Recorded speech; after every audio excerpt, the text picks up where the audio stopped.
Morning. Topic is chemical equilibrium in terms of free energy change. हम पिछले कुछ समय से थर्मोडायनेमिक्स पढ़ रहे हैं जिसमें आप free energy, Gibbs Helmholtz equation, third law of thermodynamics आदि पढ़कर आ चुके हैं. आज हम केमिकल इक्विलिब्रियम के बारे में बात करेंगे. तो आइए सबसे पहले याद करें फ्री एनर्जी क्या है. What is free energy associated with a chemical reaction that can be used to do work. Why it is called free energy? Because free energy refers to the energy in a system that is free to work. मुक्त ऊर्जा किसी भी system में कार्य करने के लिए स्वतंत्र होती है. उस ऊर्जा को हम मुक्त ऊर्जा के नाम से जानते हैं. अब केमिकल इक्विलिब्रियम के बारे में पढ़ें कि केमिकल इक्विलिब्रियम किसे कहते हैं. So chemical equilibrium is a condition in the course of a reversible chemical reaction in which no change in amount of reactant and product occurs at equilibrium. साम्यावस्था वो अवस्था है जब कोई रिवर्सिबल रिएक्शन में रिएक्टेंट और प्रोडक्ट के amount में कोई परिवर्तन नहीं होता है और ऐसे समय में ये दोनों ऑपोजिंग रिएक्शंस, फॉरवर्ड रिएक्शन और बैकवर्ड रिएक्शन, सेम रेट से, सेम वेग से गति करती हैं.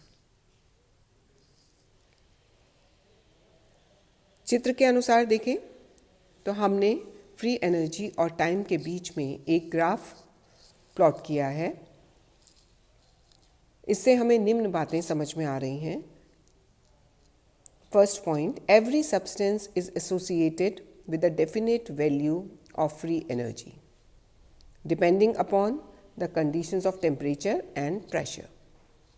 प्रत्येक पदार्थ में मुक्त ऊर्जा उपस्थित रहती है जिसका मान ताप व दाब पर निर्भर करता है.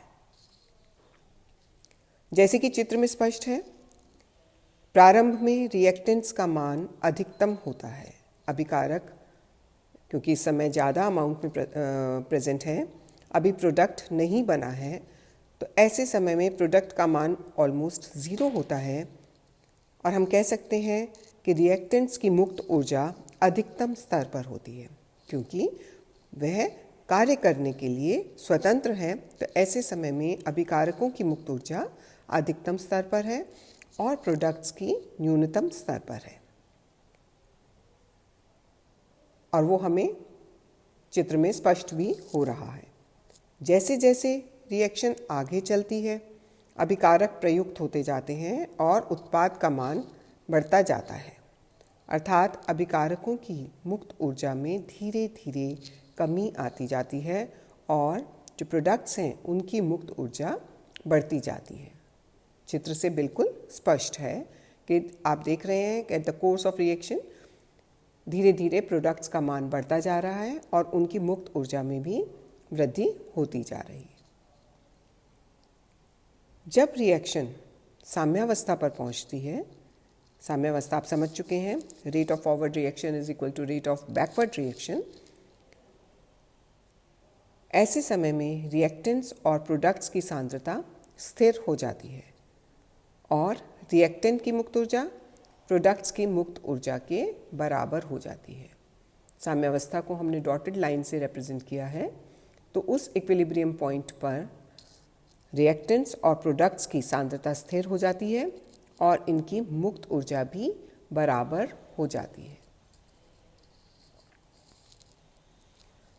इस स्थिति में अगर दाब और ताप का मान स्थिर हो तो हम देखते हैं कि मुक्त ऊर्जा परिवर्तन शून्य होता है, यानी change in free energy delta G should be equal to 0. तो यह कुछ पॉइंट्स हैं जो हमने फ्री एनर्जी के बिहेवियर में देखे. जैसे जैसे रिएक्शन आगे बढ़ती जाती है, मुक्त ऊर्जा में परिवर्तन किस प्रकार होता है और साम्यावस्था में मुक्त ऊर्जा किस प्रकार change of free energy is almost zero. अब आइए देखते हैं कि किसी भी रिएक्शन के अंदर हम स्टैंडर्ड फ्री एनर्जी चेंज कैसे ज्ञात करते हैं। आप पढ़ चुके हैं delta G is equal to nRT log P2 upon P1।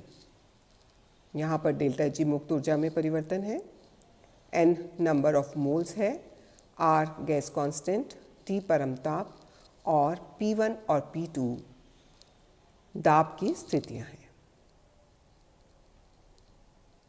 अब अगर हमें किसी भी रिएक्शन की स्टैंडर्ड फ्री एनर्जी चेंज ज्ञात करना है तो हम निम्न प्रकार से ज्ञात कर सकते हैं।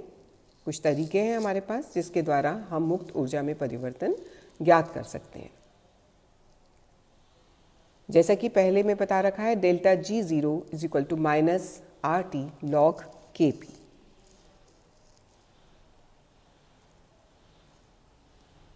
This equation is one of the most important in chemistry because it relates the equilibrium composition of a chemical reaction to measurable physical properties of the reactants and products. जैसा कि आप देख रहे हो यहाँ पर Kp रेट कांस्टेंट है at constant pressure P।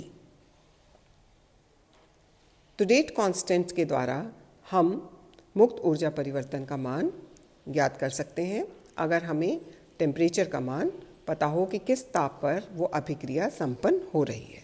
और ये बहुत इम्पॉर्टेंट रिएक्शन है, इक्वेशन है जो इन दोनों के बीच रिलेशंस संबंध स्थापित करती है।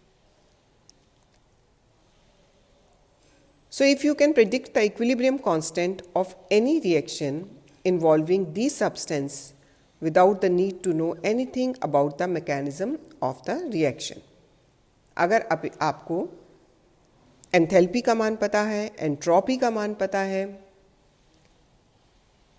इक्विलिब्रियम कांस्टेंट आप ज्ञात कर लिए हैं, तो ऐसे समय में मुक्त ऊर्जा परिवर्तन आप आसानी से ज्ञात कर सकते हैं। इसमें आपको मैकेनिज्म की ओर बढ़ने की कोई आवश्यकता नहीं है। अगर हमें equilibrium constant at constant concentration दे रखा है यानी Kc, तो delta G zero is equal to minus R T log Kc हो जाता है। तो हम प्रायोगिक रूप से Kp और Kc का मान ज्ञात करके स्टैंडर्ड फ्री एनर्जी चेंज ज्ञात कर पाएंगे। अगर हमें प्रैक्टिकली एंट्रोपी और हीट ऑफ रिएक्शन का मान पता हो, प्रायोगिक रूप से अगर हम एंट्रोपी और हीट ऑफ रिएक्शन H निकाल लें, तब हम मुक्त ऊर्जा परिवर्तन delta G zero is equal to delta H zero minus T delta S zero का मान ज्ञात कर सकते हैं। Heat of reaction delta H zero का मान प्रायोगिक विधि से ज्ञात कर लिया जाता है और एंट्रोपी में परिवर्तन का मान हम निम्न एक्सप्रेशन से भी ज्ञात कर सकते हैं। Delta S zero is equal to summation S zero of product minus summation S zero of reactant, यानी प्रोडक्ट और रिएक्टेंट में हुए एंट्रोपी परिवर्तन के मान से हम स्टैंडर्ड एंट्रोपी चेंज निकाल सकते हैं और उसे इस इक्वेशन में रख के डेल्टा जी ज़ीरो का मान ज्ञात कर सकते हैं। अगर हमें किसी रिएक्शन की एनर्जी ऑफ फॉर्मेशन ज्ञात हो सके तब हम स्टैंडर्ड फ्री एनर्जी ज्ञात कर सकते हैं। Delta G zero is equal to summation delta G zero of product minus delta G zero of reactant, यानी एनर्जी ऑफ फॉर्मेशन रिएक्टेंट की अगर आपको ज्ञात हो और प्रोडक्ट की ज्ञात हो तो उनके अंतर से हम मुक्त ऊर्जा परिवर्तन इस प्रकार इस फॉर्मूला से ज्ञात कर सकते हैं। तो इस प्रकार आपने देखा कि भिन्न भिन्न परिस्थितियों में हम स्टैंडर्ड फ्री एनर्जी चेंज किस प्रकार ज्ञात कर सकते हैं और उस पर आधारित न्यूमेरिकल्स का हम नेक्स्ट लेक्चर के अंदर प्रैक्टिस करेंगे। Thank you.